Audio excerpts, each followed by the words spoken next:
तर नमस्कार मंडळी, बघू शकतात आपण आपल्या गावात आलता आज खेळ मित्रांनो. तर ह्या पठ्ठ्याने बघू शकतात कशा हवेत दगडं फेकून स्वतःच्या अशा छातीवरती लाकूड बांधून कसं निशाणा लावला मित्रांनो. समोर तर कुणी लावीन, पण पाठीमागं सुद्धा हा माणूस बघा कशा बेस्टपैकी असा निशाणा लावत होता मित्रांनो त्या लाकडावरती.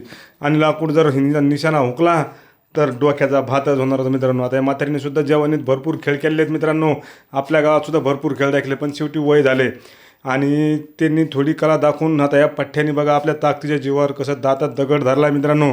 आणि नुसता दात राहत नाही तर डोक्याच्या पाठीमागे एवढा मोठा दगड मित्रांनो पाठीमागे फेकून दिला.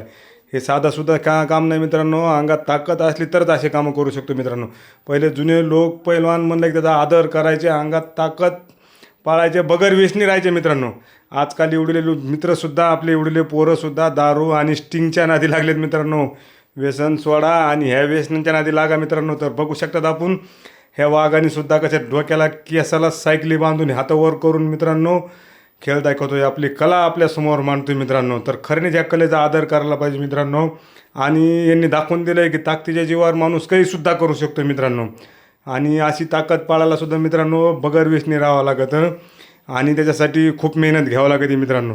एवढंच नाही तर त्यांनी केसाला बघा एवढं मोठं लाकूड बांधून किती बेस्टपैकी आपली कला समोर केली, सादर केली मित्रांनो. चला शेवटी व्हिडिओ जर आवडला असेल लाईक, कमेंट आणि शेअर करायला विसरत नाही बरं का. धन्यवाद.